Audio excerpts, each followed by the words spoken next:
Good morning, everybody, and thank you for joining us. We've got about a 30-minute here presentation with Q&A at the end, and please do ask questions when we get there. That's actually probably one of the most important parts of this opportunity. We have Sam Wade from Napoli Skolnick Law Firm to discuss with us the PFAS cost recovery program, the opportunity that we have open available here through Rural Water. Thank you very much for joining us, Sam. I'm going to turn it over to you. Good morning, Jill. Thank you so much for the opportunity to share some information on PFAS and as well as the PFAS cost recovery program, which allows utilities to potentially recover any expenses they may have for testing, treatment, and remediation of PFAS chemicals. Just as background, in 2016, when EPA issued the first non-enforceable health advisory, the National Rural Water Association Board of Directors, which is governed by South Carolina Rural Water and 49 other state associations. Each of those board members operate, manage, and govern water and wastewater utilities, and they could see the impending financial impact that PFAS would have on the membership and utilities in general. So they engaged with the law firm of Napoli Skolnick to file a cost recovery action, and we'll go through that a little bit. and just as background, I actually worked for National Rural Water. At that time, this was initiated. I served as the CEO, and after 36 years retired, or thought I was going to retire, and went to work for the law firm primarily to support this type of litigation to help utilities out. So what is PFAS? PFAS is a man-made chemical, been around since 1940. There's close to 5,000 PFAS compounds. We're really only interested in, at this time, in regulating PFAS, PFOA primarily, and several other of those compounds. These compounds were manufactured by 3M in the U.S., or PFAS was solely manufactured by 3M in the U.S. There's only about 32 companies, I think, that actually manufactured this since 1940. So I'm sure most people have heard about PFAS, but it's called the everywhere and everything chemical. Because it's in everything that we come into contact with pretty much on a daily basis. Studies show that 94% of the population has detectable limits of PFAS in our bloodstream. As you can see from this slide, anything stain resistant, water resistant, it's used in cosmetics, it's used in shampoos, the food wrappers that we get our fast food in, pizza boxes, literally everything. So it's the everywhere chemical. The primary sources of contamination of our drinking water supply comes from manufacturing, landfills, biosolids, and the use of AFFF foam for firefighting. And that's required to be used in airports and military bases, firefighting academies, and liquid fires and so forth. The industries that these are industries that store PFAS chemicals. Doesn't mean they actually pollute the source waters, but the potential is there. As you can see, oil and gas is at the top, waste management. Airports are at the bottom of this top 10 list, if you will, but there are an awful lot of source waters that are contaminated just from that AFFF foam and leaching off of airports into the groundwater. So this slide shows where those facilities are located at. And this is an EPA slide, but you can see Oklahoma and Colorado are circled there for some reason, probably just because of the intensity of it there. But in general, these industries are in every state. Solid waste landfills are another source of contamination, leaching, particularly older landfills that are not lined to today's standards. And this map just shows you where all those landfills are at. Part 139 airports are required to use AFFF foam. the short definition of that is they have commercial traffic of some sorts. And this map shows, this is as of June of last year. It shows where is South Carolina on that map? It looks like it's covered up with blue dots. These, the states that have all the blue dots are states that have did testing of their water supplies. And you can see in Oklahoma, for example, where I'm located, there's only one dot. That's because the state of Oklahoma is not tested yet. And all the Western states primarily have not tested. But when the UCMR5 information starts to roll in, we'll see this map just be covered with blue dots. So this is the everywhere chemical. It's also the forever chemical because it does not break down in the environment. So what's a big concern? Risk, there's studies that have associated, if you will, PFAS chemicals with all kinds of cancers and so forth. Thus, the EPA's health advisories that were issued back in 2016. In 2009, it was up to 400, and in 2016 went to 70 parts per trillion. And at that time, some states went even further. For example, New York is at 10 parts per trillion. Other states just ignored it. Other states accepted the 70 parts per trillion. And then in June of last year, EPA reissued that health advisory at 0.004 parts per trillion for PFAS, I think it was, and 0.02 parts per trillion for PFOA. And admittedly, in the press release that they could not measure down that far accurately. And also that is a lifetime exposure in that health advisory. So that leads us to today's regulation landscape. EPA has proposed an enforceable MCL of 4 parts per trillion for PFOA and 4 parts per trillion for PFAS. The MCL goal is 0 because these are carcinogens, and under law, if it's a carcinogen, the goal has to be 0. They also included a hazard index of 1 for PFNA, PFHXSs, PFAS, and Gen X, which is something new. And there's a complicated formula to figure that out, but it does require testing. So that was just issued as a proposed rule. And that's to be finalized, if you will, by the end of 24. And I hate to be cynical, but I'm almost think that when that final rule is put out for enforcement, it will be less than 4 parts per trillion, mainly because we can measure down lower. And once the public comment comes in, like I say, I'm cynical. It may end up being lower than 4 parts per trillion. Either way, it's going to cost systems money if you have PFAS in your water supply. On the wastewater side, they declared PFAS and PFOA as a hazardous substance, and that's out for public comment.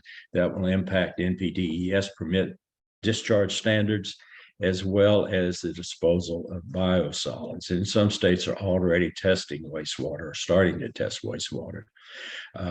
There was a dairy farm, I think it was in Vermont or Maine, that had been in the family for generations. That, and just due to spreading of biosolids for pasture, they essentially ceased operations because there was PFAS in the milk at very high levels, PFAS in the cattle, PFAS in the soil. So UCMR5, which most systems are aware of, in the past, systems between 3,300 and 10,000, the rural water effort had made them exempt from this testing, but just due to the PFAS exposure in the media and so forth, that was not doable. But rural water was successful in getting language placed in there for systems 3,300 to 10,000, contingent upon available funding. So EPA is funding the testing of all systems 3,300 and above. So you haven't had to do that in the past, but if you serve between 3,300 and above, you will have to under the UCMR 5 testing rule, which was started in January. For systems less than 3,300, the state has to take a representative sample. Something to look forward to. Treatment, the conventional treatment that people mostly have gravitated to is granulated carbon and ion exchange. There's some other advanced types of treatment and new types of treatment that people are working on. But in general, it's activated carbon, mostly at this point in time that I think is recommended. And of course, remediation is the only way we'll ever get rid of PFAS. So what's the status of this litigation? Let me go back to the start. When this was entered into in 2018 by National Rural Water, the sole purpose was to allow utilities to register and potentially recover any expenses they may have for testing, treatment, and remediation of PFAS chemicals, with the primary goal of lessening any financial impact on the utility and the ratepayers. In August of 2022, the government contractor defense was rejected. And by the way, this litigation is filed in Charleston, South Carolina. It's called multi-district litigation. It's not a class action, it's multi-district litigation. And in multi-district litigation, the utility has to be part of the plaintiff actions, if you will. In a class action, you don't have to do anything prior to that settlement.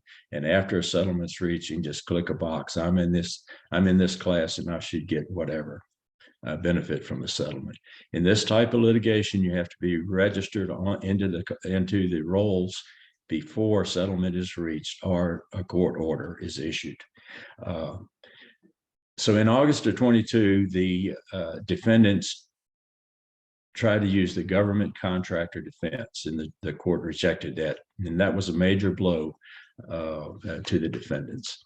In November of 22, the court appointed a settlement mediator because nobody really wants to go to trial in these types of things. June 5th, what's called a bellwether trial is scheduled in Charleston, South Carolina. And what a bellwether trial is, the court, along with the executive committee of attorneys, if you will, pick one system that in general represents the entire plaintiff class. And that is Stuart, Florida. That is scheduled for June the 5th, and that will take place June the 5th. The key attorney for 3M asked for a postponement, and because her son's graduating, and the judge rejected that. So what is the current status? We're getting close to that deadline of a settlement, and I'll tell you a little bit about where we're at in that in a second.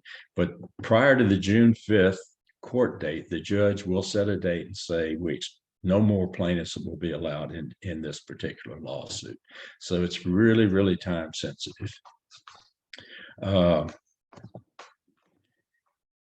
As far as settlement talks, and these are the primary partners that are working on this case. Paul Napoli was appointed by the court as the co-lead counsel of this executive committee. And the executive committee is appointed by the court because there's so many attorneys and they can't deal with all of them. So they appointed an executive committee, 3 attorneys for the plaintiffs, 3 attorneys for the defendants. Paul Napoli is the co-lead counsel. And that just means he's physically at every major proceeding of the court, and certainly at the highest levels in the settlement talks. In fact, he spent all last week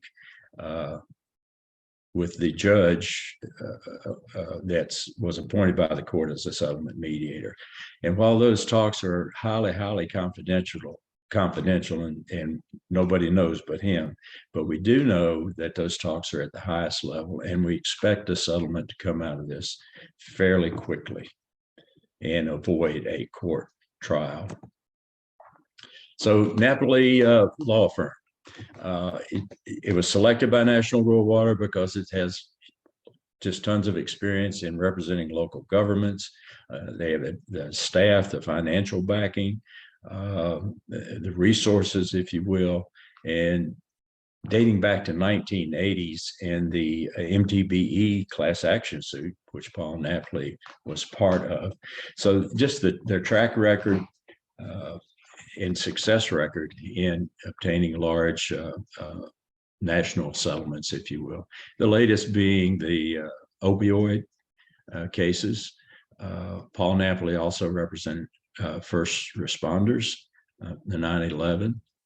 Just tons of experience in resources, including financial resources that allows the firm to take on all the expenses. And if there's not a recovery for you, for your particular utility, there's zero cost. So I always like to stress to utilities, this is cost recovery, not punitive. It does not impact a local company because it's filed against the global manufacturers. Now, the caveat is if you have a 3M plant there, it's not filed against that 3M plant, it's filed against the corporate headquarters, if you will. There is no upfront cost for a utility to register under these cost recovery rules, but you must be registered prior to a settlement being reached or a court order. There is zero cost to utility if there's no recovery specifically for your utility. This also, I think, is a positive action for the ratepayers. If you're questioned about PFAS and so forth, you can say that the utility's taken action to limit any financial impact on the utility and the ratepayers. So how do you register with this? It's fairly simple. There's the website, napolilaw.com/NRWA/PFAS. That will take you to a website and you answer about 5 questions. Once that is submitted, it comes directly to myself and another or a paralegal, and you're sent background information as well as a retainer that needs to be signed. Once that retainer is returned, you're on those cost recovery rolls. And again, there is no cost or fees associated with that. And unless there's a recovery specifically for your utility, there's zero cost at all. So that's, Jill, that's it in a nutshell, real quick. And like you said, beginning, questions are encouraged. I can go over some that we're always asked, but I'd rather them come from you guys. Thank you so much, Sam. I'll definitely give opportunity for anybody on the call to ask specific questions that might have popped into their heads as they listen to your dialogue.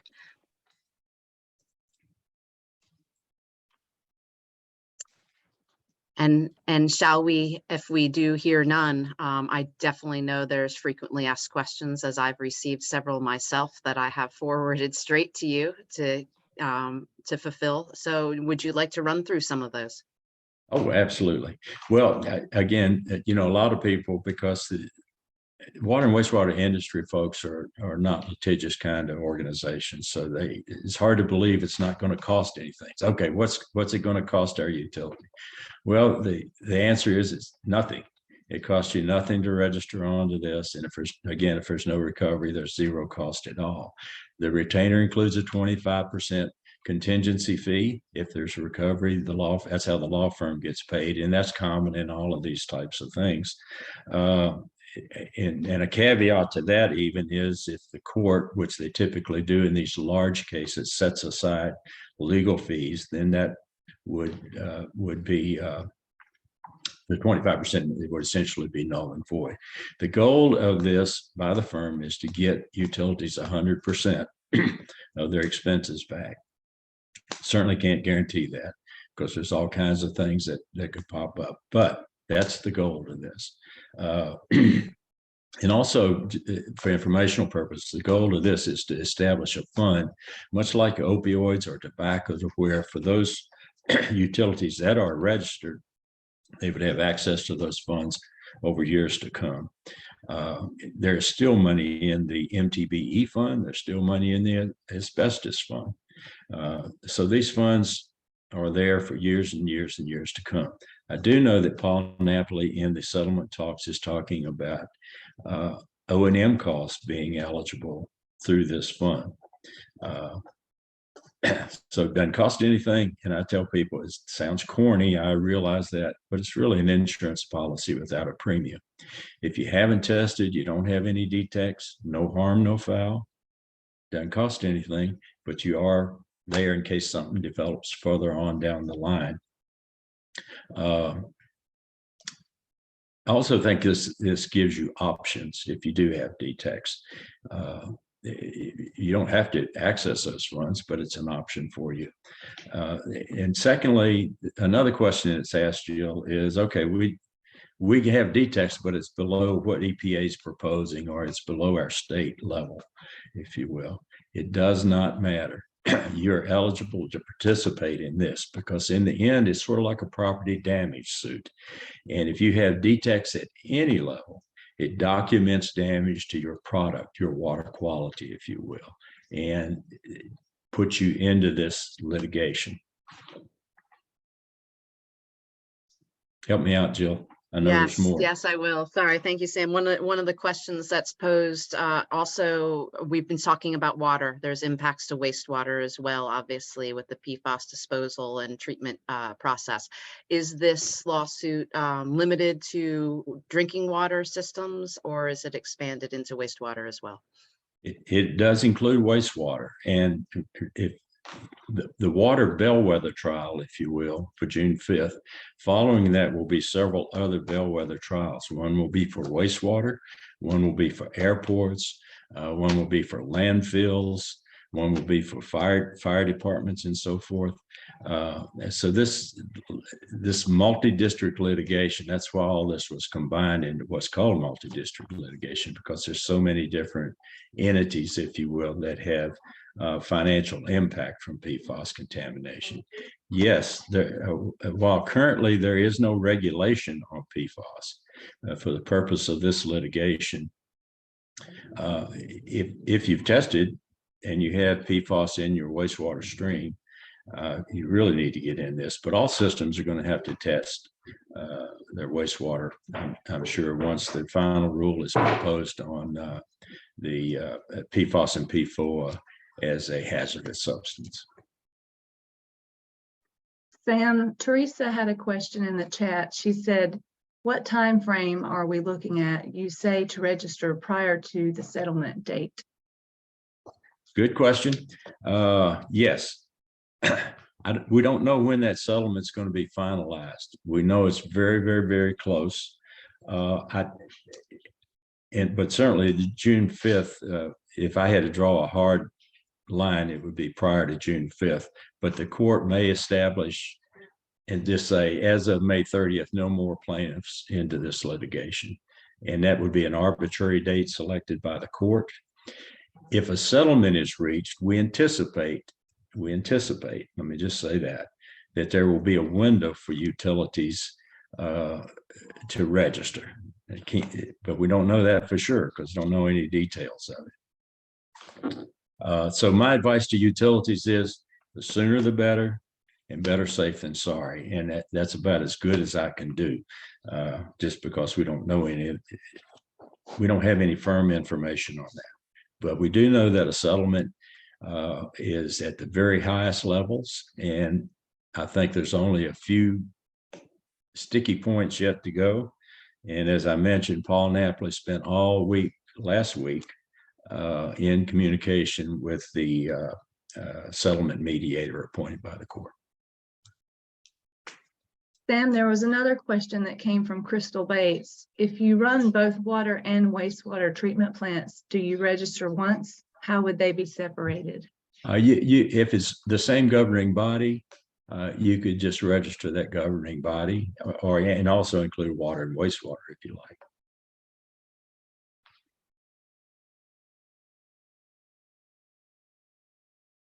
Typically, we think, like, if, for example, if a city registers, there's some that register the water, there's some and then their wastewater is under a different management structure or governance structure, then that would be a separate registration. But if you're under the same governance structure and management structure, you could put city of XYZ water and wastewater.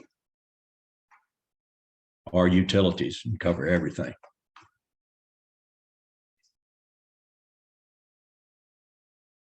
Another question that I get as we've drawn closer to this is, okay, how will the settlement be, assuming there is a settlement, how will these funds be distributed?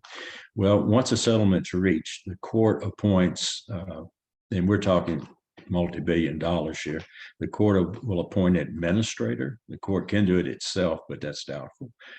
They will appoint an administrator to administer those funds. And then another question I get is, what if we don't want to accept the settlement? That's certainly the utility's prerogative. Thank you for that one, Sam. I think that's one I've heard, and because it is if they a system is asked if they are not satisfied with the settlements and the opportunities made available to them, will there be other lawsuits maybe down the road that might collect more in regards to mitigation for them? And would that be the reason why they might not decide? Well, and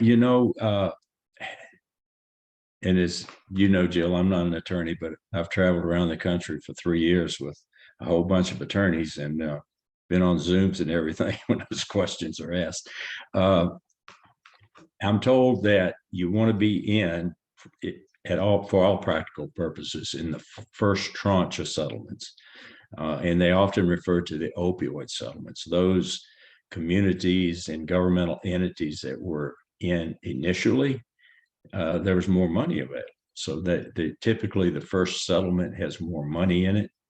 And so if at all possible, you want to be in that first settlement. Some utilities may want to say, no, I'm not going to accept the settlement amount, whatever it is, and we're going to file our own suit.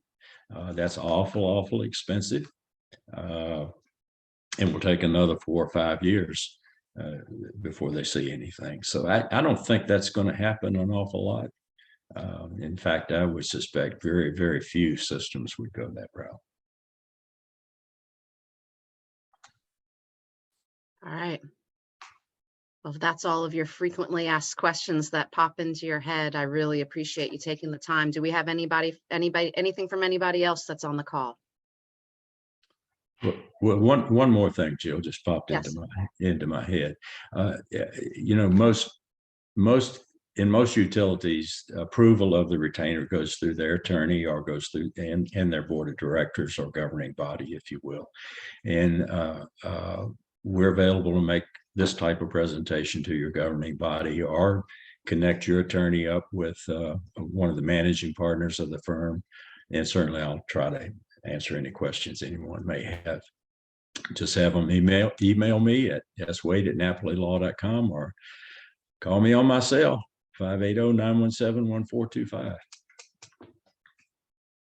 Wonderful. That was my closing comment with your contact information on this last slide. Please do not hesitate to reach out to Sam. He'll make himself very available to answer all of your questions. And on that, thank you very much, Sam. I appreciate the time. This is wonderful. Thank you. Y'all have a great day. Likewise.